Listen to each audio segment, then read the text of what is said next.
इसी तरह से अगर हम इस नेविगेशन की वैल्यूज़ को थोड़ा और चेंज करें और यहाँ से अपने पेज का साइज़ फॉर एग्जांपल 3 कर दें,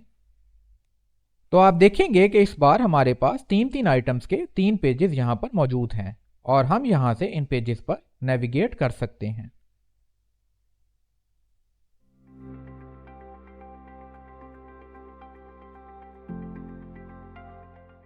अस्सलामुअलैकुम दोस्तों, मेरा नाम सलमान है और आप देख रहे हैं प्रैक्टिकल डेव। अपनी जावास्क्रिप्ट फॉर बिगिनर सीरीज़ के इस लेसन में हम ये देखेंगे कि जब हमारी एप्लीकेशन में हमें एक ख़ास हद से ज़्यादा डेटा रेंडर करवाना हो तो हम किस तरह से इसे मैनेज कर सकते हैं। ऐसे केसेस में हम एक डिज़ाइन पैटर्न जिसे पेजिनेशन कहा जाता है उसे फॉलो कर सकते हैं और अपने इस डेटा को मल्टीपल पेजेस पर डिवाइड कर सकते हैं। तो आज हम पेजिनेशन के कॉन्सेप्ट को डिस्कस करेंगे और इसे एक बेसिक वे में अपनी एप्लीकेशन पर इम्प्लीमेंट करके देखेंगे। तो चलिए चलते हैं अपनी स्क्रीन की तरफ और इस काम को स्टार्ट करते हैं। अपनी कन्वेंशन को फॉलो करते हुए सबसे पहले हम अपने इस लास्ट चैप्टर की इन फाइल्स की एक कॉपी बना लेते हैं और इसे रीनेम करके 24 कर देते हैं। इस फोल्डर को हम अपने एडिटर में ओपन कर लेते हैं और अपनी index.html फाइल को VS कोड के लाइव सर्वर के जरिए अपने ब्राउज़र में ओपन कर लेते हैं। लास्ट कुछ चैप्टर्स में हमने अपने इस फिल्टर्स के सेक्शन को फंक्शनल बनाने पर काम किया था और अब हम अगर इन वैल्यूज़ को चेंज करें तो हमारा ये प्रॉपर्टी लिस्टिंग का सेक्शन अकॉर्डिंगली अपडेट होगा। यहाँ से अपने प्रोजेक्ट का नेक्स्ट फीचर जिस पर हम काम करेंगे वो हमारा पेजिनेशन का ये फीचर है और इसके पीछे आइडिया ये है कि क्योंकि हम अपनी इस लिस्ट को कुछ डेटा की बेसिस पर डायनामिकली रेंडर करवा रहे हैं तो हो सकता है कि आगे चलकर इस डेटा का साइज बहुत बड़ा हो जाए और ऐसे सिनेरियो में इन सारे आइटम्स को एक ही पेज पर लिस्ट कराना इनएफिशिएंट भी हो जाता है और यूजर एक्सपीरियंस के पॉइंट ऑफ व्यू से इस सारे डेटा को डाइजेस्ट करना भी मुश्किल हो जाता है। तो ऐसे सिनेरियो में हम अपने इस डेटा को डिफरेंट पेजेस में डिवाइड कर सकते हैं और इन पेजेस पर नेविगेट करने के लिए इस तरह की एक नेविगेशन इंट्रोड्यूस करा सकते हैं। अगर हम अपने पेजिनेशन के इस फीचर की रिक्वायरमेंट्स का एक ओवरव्यू लें और इसे अपने UI एलिमेंट्स को रेंडर कराने के पर्सपेक्टिव से देखें तो यहाँ पर जो पहली चीज़ ऑब्वियस है वो ये कि हमारे इस लिस्टिंग सेक्शन में सिर्फ वो प्रॉपर्टी आइटम्स रेंडर होंगे जो कि एक स्पेसिफिक सेलेक्टेड पेज को बिलोंग करते हैं। रेंडरिंग के पॉइंट ऑफ व्यू से जो सेकंड काम हमें यहाँ पर करना होगा वो ये कि हमारे ये नेविगेशन आइटम्स भी डायनामिकली रेंडर होंगे। तो फॉर एग्जांपल अगर हम ये डिसाइड करते हैं कि हम एक वक्त में यहाँ पर 3 पेजेस के लिंक्स दिखाएंगे और इस वक्त अगर हम पेज 2 पर हैं तो इसके लेफ्ट और राइट पर हमें 1 और 3 के पेज लिंक्स चाहिए होंगे।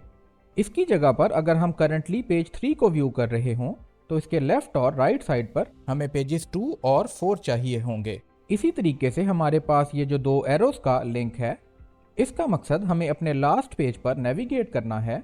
और फॉर एग्जांपल अगर हम किसी वक्त भी अपने लास्ट पेज को व्यू कर रहे हों तो उस केस में हमें ये इंश्योर करना है कि हम अपने इस जंप टू लास्ट पेज के लिंक को हाइड कर दें। इसी तरीके से अगर हम पेज 1 से आगे किसी पेज पर मौजूद हैं तो इस लिस्ट के लेफ्ट साइड पर हमें एक ऐसा लिंक चाहिए होगा जिसे कि क्लिक करने पर हम अपने पहले पेज पर नेविगेट कर जाएं।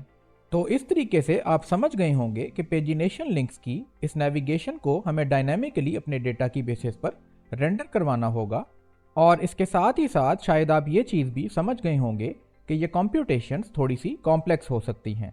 अब अगर आप चाहें तो इन कॉम्प्यूटेशंस को मैनुअली कोड कर सकते हैं, लेकिन क्योंकि पेजिनेशन एक कॉमन यूज़ केस है और ये फीचर आपको तकरीबन हर डायनामिकली जनरेटेड साइट में किसी ना किसी फॉर्म में नज़र आ जाएगा, तो इन कॉम्प्यूटेशंस को परफॉर्म करने के लिए हमारे पास बहुत सारी free and open source libraries मौजूद हैं। अपने इस प्रोजेक्ट के लिए हम भी ऐसी ही एक लाइब्रेरी का यूज़ करेंगे और इस लाइब्रेरी का नाम JW Paginate है। तो सबसे पहले हम इस लाइब्रेरी के लिंक को ओपन कर लेते हैं। आप देख सकते हैं कि हम इस लाइब्रेरी के npm लिंक पर मौजूद हैं और यहाँ पर अगर आप इसकी डॉक्यूमेंटेशन को रीड करना चाहें तो आपको इसकी डॉक्यूमेंटेशन का एक लिंक मिल जाएगा।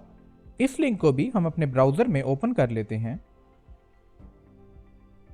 इस पेज पर आपको इस लाइब्रेरी की यूजेज से रिलेटेड सारी इन्फॉर्मेशन मिल जाएगी। तो अगर हम इसे थोड़ा सा स्क्रॉल करके देखें तो यहाँ नीचे आपको इसकी यूजेज की कुछ एग्जांपल्स नज़र आएंगी और ये लाइब्रेरी बेसिकली हमें पेजीनेट का एक फंक्शन प्रोवाइड करती है जिसमें कि डिफरेंट आर्गुमेंट्स पास किए जा सकते हैं।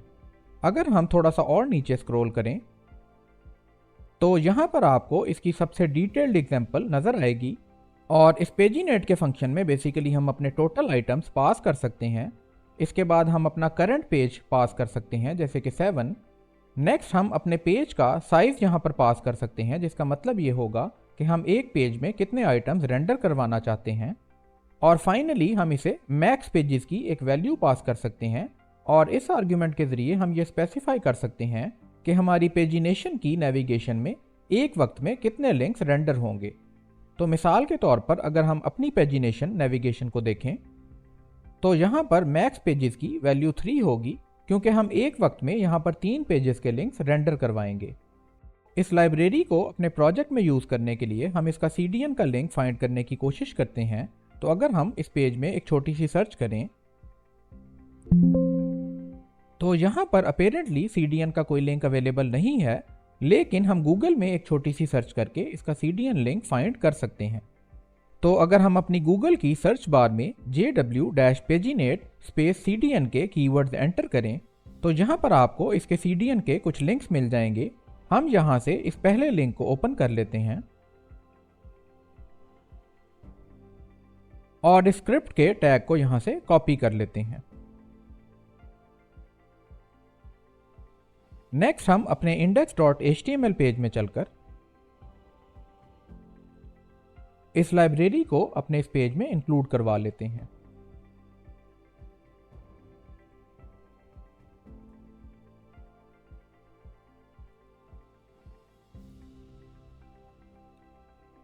अब हम अपने पेजिनेशन के इस फीचर पर काम स्टार्ट करते हैं और इसके लिए अपने JS के फोल्डर में एक नई फाइल क्रिएट कर लेते हैं।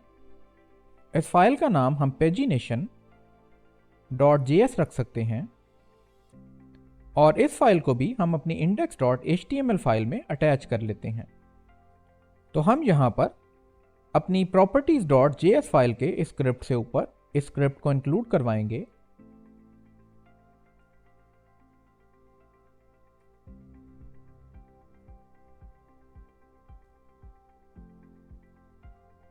और इसे टेस्ट करने के लिए यहाँ पर एक लॉग स्टेटमेंट लिख लेते हैं जिसमें कि हम अपने पेजीनेट के इस फंक्शन को कॉल कर सकते हैं जो कि हमारी jw-paginet की लाइब्रेरी से आ रहा है। अब अगर इस फाइल को सेव करके हम अपने ब्राउज़र में चलें तो अपने कंसोल में हम देख सकते हैं कि हमारे इस फंक्शन कॉल से रिटर्न होने वाली वैल्यू यहाँ पर लॉग हो गई है। अब इस फाइल में हम एक नया फंक्शन क्रिएट करेंगे जिसका नाम हम रेंडर पेजिनेशन रखेंगे।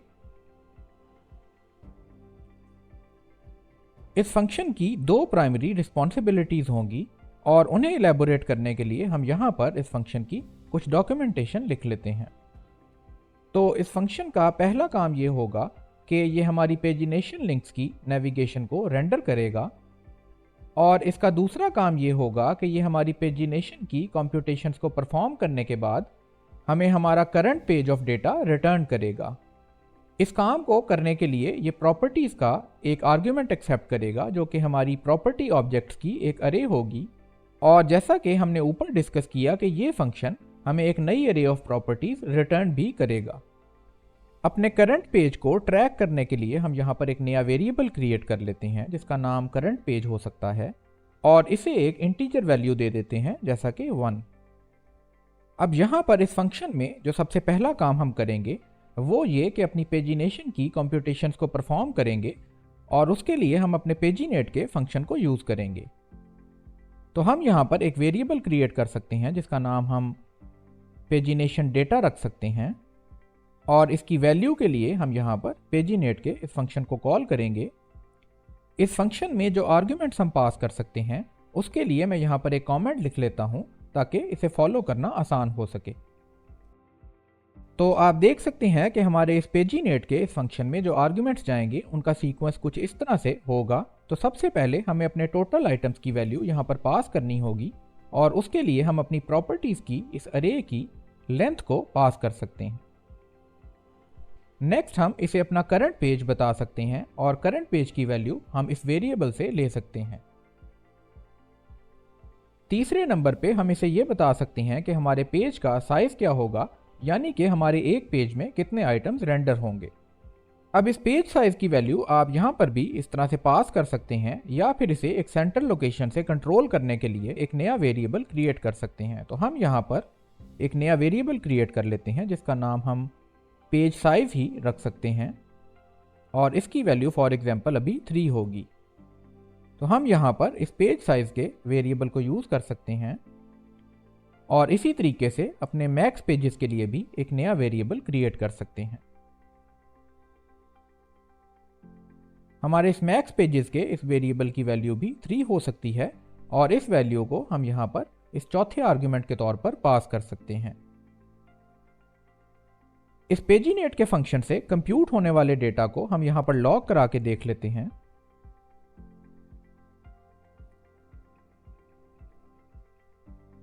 और नेक्स्ट काम जो हमें यहाँ पर करना है वो ये कि इस रेंडर पेजिनेशन के फंक्शन को कहीं पर कॉल करना है। तो इसके लिए हम अगेन अपने एप्लीकेशन के लॉजिकल फ्लो को फॉलो करेंगे और अगर हम अपने ब्राउजर में चलें तो सबसे पहले हमारे फिल्टर्स के इस सेक्शन से हमारे फिल्टर्स की कुछ वैल्यू सेट होंगी। उसके बाद अगर हम अपने प्रॉपर्टी लिस्टिंग के सेक्शन पर चलें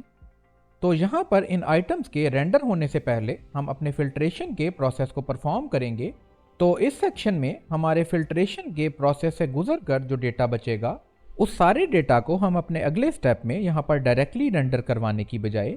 अपने पेजिनेशन के प्रोसेस से गुजारेंगे और उसमें से रिसीव होने वाले सिर्फ करंट पेज ऑफ आइटम्स को यहाँ पर रेंडर करवाएंगे। तो इसका मतलब ये हुआ कि अगर हम अपनी properties.js फाइल में चलें तो यहाँ पर रेंडर प्रॉपर्टीज के इस फंक्शन में पहले हम इन प्रॉपर्टीज को फिल्टर करेंगे। यहाँ से जो भी प्रॉपर्टीज फिल्टर होकर आगे आएंगी उन प्रॉपर्टीज को हम पहले पेजिनेट करेंगे और उस पेजिनेटेड डेटा से मिलने वाले करंट पेज को हम अपने प्रॉपर्टी आइटम्स टेम्पलेट के इस फंक्शन में पास करके रेंडर करवाएंगे। तो यहाँ पर इस फिल्ट्रेशन के बाद हम एक नया वेरिएबल क्रिएट कर सकते हैं जिसका नाम हम प्रॉपर्टीज करंट पेज रख सकते हैं और इसकी वैल्यू के लिए हम यहाँ पर अपने रेंडर पेजिनेशन के फंक्शन को कॉल करेंगे। इस रेंडर पेजिनेशन के फंक्शन में हम जो प्रॉपर्टीज पास करेंगे वो हमारी कंप्लीट लिस्ट ऑफ प्रॉपर्टीज नहीं होगी बल्कि हमारी फिल्टर्ड लिस्ट ऑफ प्रॉपर्टीज होगी। तो हम यहाँ से इस वेरिएबल को यहाँ पास करेंगे और अपने इस करंट पेज को यहाँ आगे प्रॉपर्टी आइटम्स टेम्पलेट के इस फंक्शन में पास करेंगे। अब यहाँ पर इस वक्त हमारा रेंडर पेजिनेशन का ये फंक्शन कुछ भी रिटर्न नहीं कर रहा, इसलिए फिलहाल हमारी ये UI ब्रेक हो जाएगी। तो इसको टेम्परेरी तौर पर फिक्स करने के लिए हम अपनी pagination.js फाइल में चलकर अपने रेंडर पेजिनेशन के फंक्शन से इस इनकमिंग प्रॉपर्टीज की वैल्यू को ही रिटर्न करवा देते हैं। तो अब अगर हम चलकर अपने ब्राउजर में इसके रिजल्ट्स को देखें और इस ऑब्जेक्ट को ओपन करके देखें तो इस ऑब्जेक्ट में आप देखेंगे कि हमें वो सारा डेटा कंप्यूट होकर मिल रहा है जिसको कि यूटिलाइज करके हम अपने इन आइटम्स को पेजिनेट कर सकते हैं और अपने नेविगेशन लिंक्स को भी डायनेमिकली जनरेट कर सकते हैं। इस वक्त अगर आप इस डेटा को देखें तो हमने करंट पेज की वैल्यू 1 पास की थी। तो हमारा ये कंप्यूटेड डेटा हमें ये बता रहा है कि इस पेज के आइटम्स को अपनी अरे से गेट करने के लिए हमारे पहले आइटम की इंडेक्स 0 होगी और हमारे लास्ट आइटम की इंडेक्स 2 होगी। तो अब हम इन वैल्यूज को यूज करके अपने फर्स्ट पेज के इस डेटा को अपनी इनकमिंग डेटा की अरे से एक्सट्रैक्ट कर सकते हैं। तो वापस चलते हैं अपने कोड की तरफ। तो यहाँ पर इस बार इस प्रॉपर्टीज की अरे को एज सच रिटर्न करने की बजाय हम इसके ऊपर स्लाइस का एक मेथड कॉल कर सकते हैं।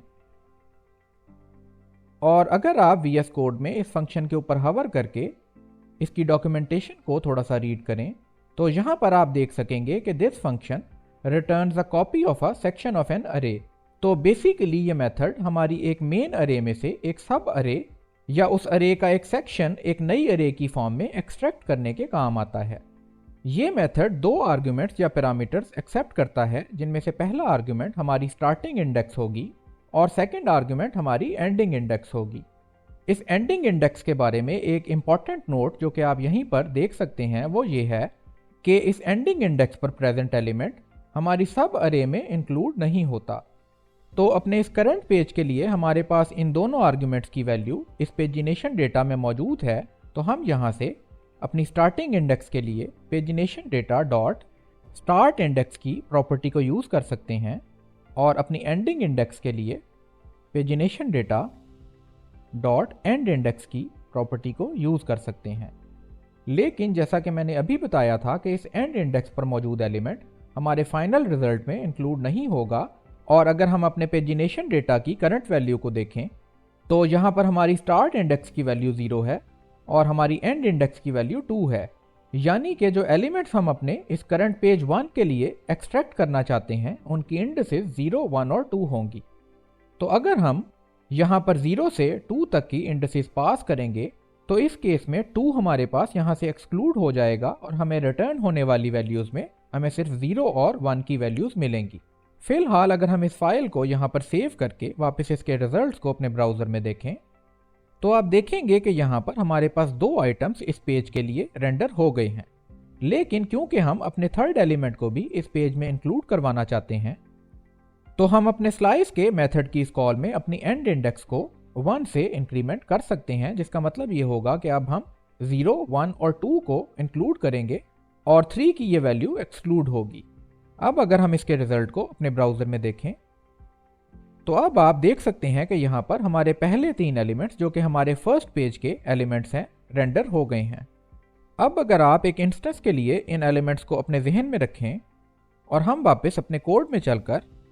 इस करंट पेज की वैल्यू को चेंज कर दें, फॉर एग्जांपल 2, और इसके रिजल्ट्स को अपने ब्राउज़र में देखें तो आप नोट करेंगे कि ये एलिमेंट्स यहाँ पर चेंज हो गए हैं और इस बार हमारे पास हमारा सेकंड पेज रेंडर हो रहा है। अगर हम अपने इस पेजिनेशन डेटा को भी इंस्पेक्ट करें तो यहाँ पर हमारे पास करंट पेज की वैल्यू इस बार 2 है और इस 2 के पेज के लिए हमारी स्टार्टिंग इंडेक्स 3 है और हमारी एंडिंग इंडेक्स 5 है। इसी तरह से अगर हम इस वैल्यू को फॉर एग्जांपल 3 कर दें तो आप देखेंगे कि यहाँ पर हमारा थर्ड पेज रेंडर हो गया है।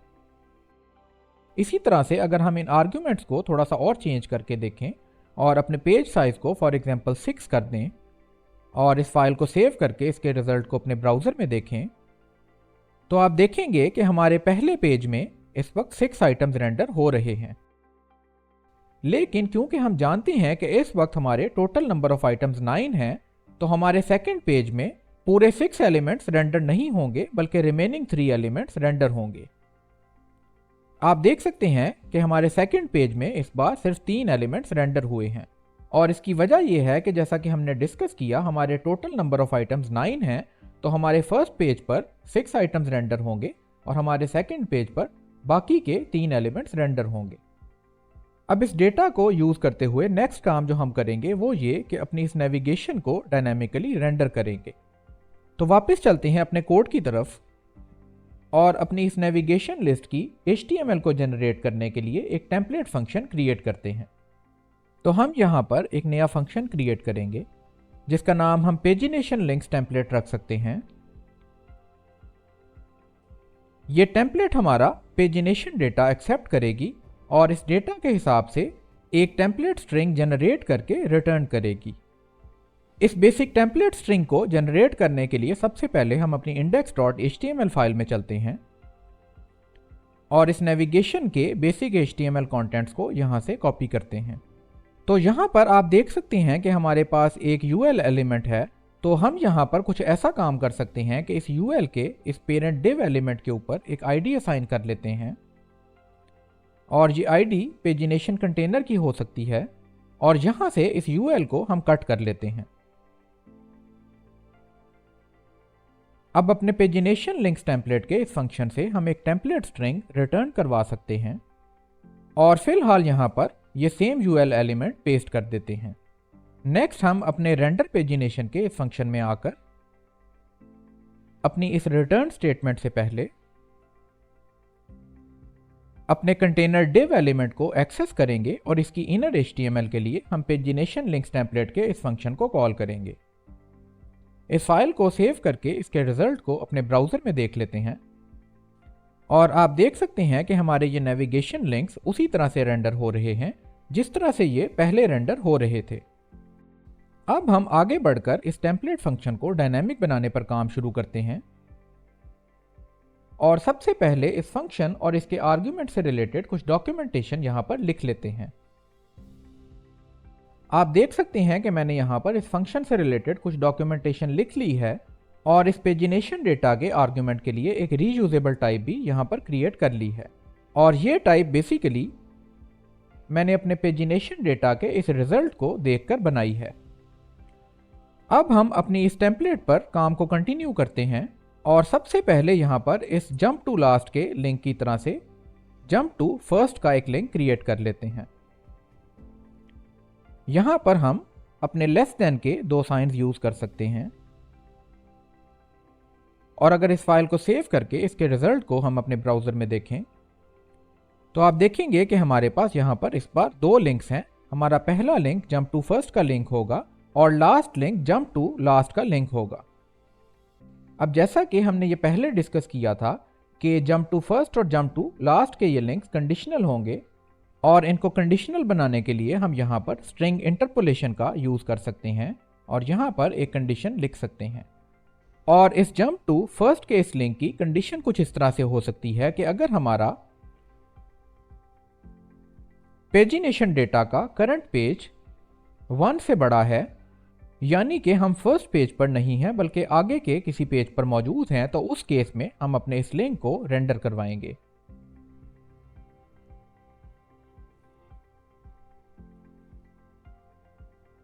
अदरवाइज हम यहां पर एक एम्प्टी स्ट्रिंग अपेंड कर सकते हैं।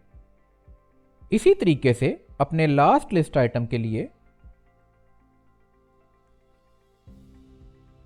हमारी कंडीशन कुछ इस तरह से होगी कि अगर हमारा करंट पेज हमारे टोटल पेजेस से कम है यानी कि हम लास्ट पेज पर मौजूद नहीं हैं, तो उस सिनेरियो में हम इस लिंक को यहां पर रेंडर करवाएंगे। अदरवाइज अगेन हम यहां पर एक एम्प्टी स्ट्रिंग को अपेंड कर सकते हैं। अब अगर हम वापस अपने ब्राउजर में चलकर इसके रिजल्ट्स को देखें तो क्योंकि हमारे करंट पेज की वैल्यू इस वक्त 2 है और हमारे टोटल पेजेस भी 2 हैं, इस वजह से हमारा जंप टू लास्ट पेज का लिंक रेंडर नहीं हुआ। इसी तरीके से अगर हम अपनी करंट पेज की वैल्यू को अपडेट करके 1 कर दें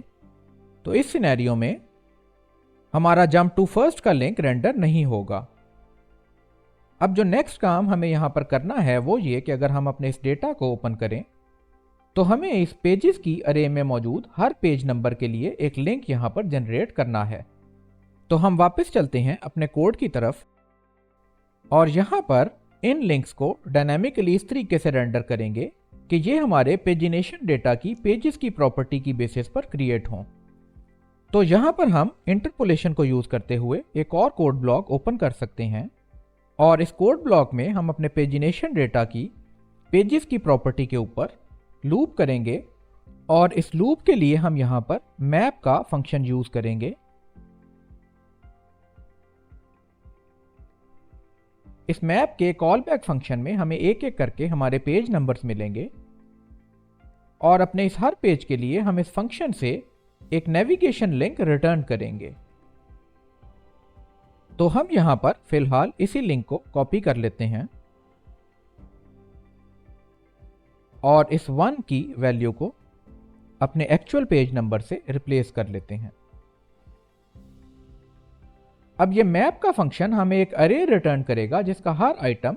हमारे नेविगेशन लिंक्स को रिप्रेजेंट करने वाली एक स्ट्रिंग होगी। तो बेसिकली हमारा मैप का ये फंक्शन हमें एक अरे ऑफ स्ट्रिंग्स रिटर्न करेगा और क्योंकि हम यहाँ पर अपनी एक स्ट्रिंग टेम्पलेट को बिल्ड कर रहे हैं और यहाँ पर जो चीज़ हमें ऐड करनी है वो एक स्ट्रिंग है और एक अरे नहीं है, तो हम इस स्ट्रिंग्स की अरे के सारे एलिमेंट्स को ज्वाइन करके एक सिंगल स्ट्रिंग बनाकर यहाँ पर अपेंड कर सकते हैं। इस काम को करने के लिए हमारे पास अरे के ऑब्जेक्ट के ऊपर ज्वाइन का एक मेथड होता है। इस ज्वाइन के मेथड के आर्गुमेंट में आप अपने एलिमेंट्स के लिए एक सेपरेटर पास कर सकते हैं जो कि हमारे केस में सिंपली एक एम्प्टी स्ट्रिंग होगा। तो बेसिकली अगर हम इसे एक दफ़ा फिर से रिव्यू करें तो हमारे मैप की ये फंक्शन कॉल जो कि यहाँ तक है एक अरे ऑफ स्ट्रिंग्स रिटर्न करेगी और उस अरे के सारे एलिमेंट्स को हम ज्वाइन के इस मेथड के जरिए ज्वाइन करके एक सिंगल स्ट्रिंग जनरेट करेंगे। और ये सिंगल स्ट्रिंग वैल्यू हमारे इस एरिया में अपेंड हो जाएगी। अब अगर इस फाइल को सेव करके इसके रिजल्ट्स को हम अपने ब्राउज़र में देखें तो आप देखेंगे कि हमारे पास पहले यहाँ पर 1 और 2 के ये लिंक्स डायनेमिकली जनरेट हुए हैं और ये 1, 2, 3 के लिंक्स अभी भी हमारे हार्ड कोडेड लिंक्स हैं। नेक्स्ट काम जो हमें यहाँ पर करना है वो ये कि अपने इन पेजिनेशन लिंक्स में से अपने करंट पेज के लिंक को इस तरीके से हाईलाइट करना है जिस तरीके से हमारा 2 का ये हार्ड कोडेड लिंक हाईलाइटेड है। तो यहाँ पर अगर आप इन हार्ड कोडेड लिंक्स को देखें तो हमारे 2 के इस लिंक के ऊपर इस एक्टिव की ये क्लास है जो कि बेसिकली इसे हाईलाइटेड स्टाइल्स दे रही है। तो अब हमें अपने इन डायनामिकली जनरेटेड लिंक्स में से अपने करंट पेज के लिंक को इसी तरीके से हाईलाइट करना है और ये काम करने के लिए हम यहाँ पर क्लास का एक एट्रीब्यूट देंगे और इस क्लास के एट्रीब्यूट की वैल्यू भी हम डायनामिकली कंप्यूट कर सकते हैं और उसके लिए हम यहाँ पर अपना इंटरपोलेशन का एक ब्लॉक ओपन कर सकते हैं और यहाँ पर हम ये चीज़ चेक कर सकते हैं कि अगर हमारे करंट पेज की वैल्यू इस पेज के इक्वल है जो कि हमें हमारी लूप में मिला है तो उस सिनेरियो में हम यहां पर इस एक्टिव की ये क्लास रिटर्न करवा सकते हैं। अदरवाइज हम यहां पर एक एम्प्टी स्ट्रिंग रिटर्न करवा सकते हैं। अब अगर इस फाइल को सेव करके हम अपने ब्राउज़र में देखें तो आप देखेंगे कि हमारा 1 का ये लिंक हाईलाइटेड है और अब अगर हम चाहें तो इन हार्ड कोडेड लिंक्स को भी रिमूव कर सकते हैं। तो यहां से इन लिंक्स को हम रिमूव कर देते हैं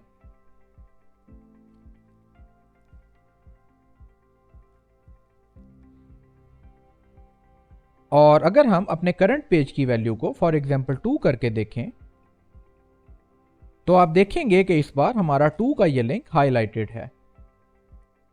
अब यहां पर आगे चलने से पहले एक चीज जो मैं क्लैरिफाई करना चाहूंगा वो ये कि इन लिंक्स की इस टेम्पलेट को डायनामिकली जनरेट करने के लिए जो अप्रोच हमने यहां पर ली है जो कि हमारे इस मैप के फंक्शन की अप्रोच है, इसे अगर हम अपनी किसी और फाइल से कंपेयर करें फॉर एग्जांपल properties.js की इस फाइल से तो यहां पर इसी तरह की टेम्पलेट जनरेट करने के लिए हमने एक और अप्रोच ली थी और वो ये अप्रोच थी कि हमने यहां पर एक वेरिएबल क्रिएट किया जिसकी वैल्यू इनिशियली एम्प्टी स्ट्रिंग थी। उसके बाद हमने फॉर ईच का एक लूप रन करके इस टेम्पलेट के ऊपर ही एक एक करके अपने प्रॉपर्टी आइटम्स की टेम्पलेट्स को अपेंड किया और फाइनली इसी स्ट्रिंग को रिटर्न करवा दिया। तो ये बेसिकली सेम काम है जिसे कि हम एक डिफरेंट तरीके से कर रहे हैं और पेजिनेशन के केस में इस मैप के फंक्शन वाली अप्रोच को यूज करने की दो मेन वजहें हैं। पहली वजह तो ये कि हम ये देख सकें कि जावास्क्रिप्ट में हम एक ही तरह के काम मल्टीपल तरीकों से कर सकते हैं। इसकी दूसरी वजह यह है कि क्योंकि हम इस टेम्पलेट स्ट्रिंग में इंटरपोलेशन के जरिए कुछ कोड यहाँ पर अपेंड कर रहे हैं और इन इंटरपोलेशन ब्लॉक्स में हम यूजुअली एक single line of code execute करते हैं। तो यहाँ पर जो कोड हमने लिखा है वो आपको अपेरेंटली मल्टीपल लाइंस पर डिस्ट्रीब्यूटेड नजर आ रहा होगा, लेकिन असल में ये एक सिंगल लाइन ऑफ कोड है। तो अगर हम इसे फॉलो करें तो हमने पेजिनेशन डेटा के इस ऑब्जेक्ट के ऊपर पेजेस की इस प्रॉपर्टी को एक्सेस किया, उसके बाद पेजेस की इस प्रॉपर्टी के ऊपर मैप के इस फंक्शन को कॉल किया और मैप का ये फंक्शन जो कि बेसिकली यहां पर एंड हो रहा है, इसके रिजल्ट के ऊपर हमने जॉइन का ये मेथड कॉल किया। तो टेक्निकली ये एक सिंगल लाइन ऑफ कोड है जिसे कि हमने इन डॉट्स के जरिए चेन किया है। अगर हम चाहें तो इस कोड को और सिंप्लीफाई करने के लिए यहां पर एक फंक्शन क्रिएट कर सकते हैं जिसका नाम हम for example generate pagination links रख सकते हैं और अपने इस सारे लॉजिक को यहां से कॉपी करके इस फंक्शन से रिटर्न कर सकते हैं। अब हम यहां नीचे आकर सिंपली इस फंक्शन को कॉल कर सकते हैं और अगर हम चलकर इसके रिजल्ट्स को अपने ब्राउजर में वेरीफाई कर लें तो आप देखेंगे कि हमारे लिंक्स अभी भी सही तरीके से काम कर रहे हैं। अब इस पेजिनेशन की बेसिक फंक्शनैलिटी को कंप्लीट करने के लिए नेक्स्ट काम जो हमें करना है वो ये कि जब हम इनमें से किसी लिंक को क्लिक करें तो हमारे करंट पेज की वैल्यू अपडेट हो जाए और ये चेंज हमारी यूआई में भी रिफ्लेक्ट हो। तो हम वापस चलते हैं अपने कोड की तरफ और अपने इन लिस्ट आइटम्स के ऊपर कुछ इवेंट लिसनर्स ऐड करते हैं। अब क्योंकि हमारे ये लिस्ट आइटम्स डायनामिकली जनरेट हो रहे हैं और अगर हम नीचे आएं तो इस इनर HTML की प्रॉपर्टी के सेट होने से पहले ये एलिमेंट्स हमारे पास अवेलेबल नहीं होंगे बल्कि सिंपली एक स्ट्रिंग की फॉर्म में होंगे, तो इनके ऊपर इवेंट लिस्नर्स अटैच करने के लिए हमें यह काम अपनी इनर HTML के सेट होने के बाद करना पड़ेगा। इस पॉइंट पर आकर जब हमारी इनर HTML सेट हो चुकी होगी, तब ये एलिमेंट्स एक्चुअल HTML एलिमेंट्स में कन्वर्ट हो चुके होंगे और यहाँ पर इन्हें एक्सेस करके हम इन पर इवेंट लिस्नर्स ऐड कर सकेंगे। फिलहाल इस प्रॉब्लम के सोल्यूशन को सिंपल रखने के लिए हम ये इवेंट लिस्नर्स अपने टेम्पलेट फंक्शन में आकर एट्रीब्यूट्स की फॉर्म में इन एंकर एलिमेंट्स पर इस टेम्पलेट स्ट्रिंग में ही ऐड करेंगे। तो हम यहाँ पर ऑन क्लिक का एक एट्रीब्यूट स्पेसिफाई करेंगे जिसमें कि हम एक प्री एग्जिस्टिंग फंक्शन को कॉल करेंगे। इस फंक्शन का नाम हम हैंडल क्लिक पेज लिंक रखेंगे और इसमें हम अपने इवेंट का डेटा और अपने पेज की वैल्यू सेकंड आर्गुमेंट के तौर पर पास करेंगे। तो इस फंक्शन को हम अपने ग्लोबल लेवल पर क्रिएट कर सकते हैं और इस फंक्शन की कुछ डॉक्यूमेंटेशन यहां पर लिख सकते हैं। सबसे पहला काम जो हम अपने इस इवेंट लिस्नर में करेंगे वो ये कि अपने इवेंट के ऊपर प्रिवेंट डिफॉल्ट का मेथड कॉल करेंगे और इसकी वजह यह है कि हमारे ये एलिमेंट्स एंकर लिंक्स हैं और एंकर लिंक्स बाय डिफॉल्ट एक नई रिक्वेस्ट को इनिशियलाइज करवा सकते हैं। तो इस इवेंट के डिफॉल्ट को प्रिवेंट करने के बाद यहां पर हम अपने करंट पेज की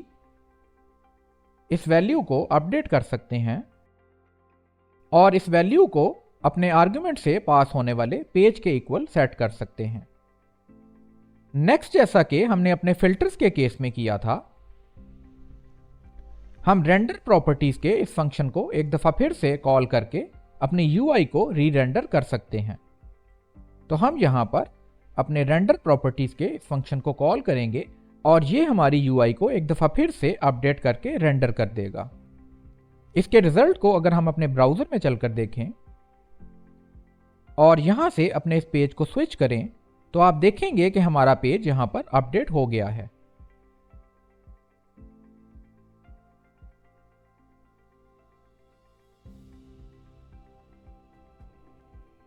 नेक्स्ट, हम अगर वापस अपने टेम्पलेट फंक्शन में चलें तो यहां पर हम अपने जंप टू स्टार्ट और जंप टू एंड के इन नेविगेशन लिंक्स के ऊपर भी ऑन क्लिक का ये इवेंट लिस्नर ऐड करेंगे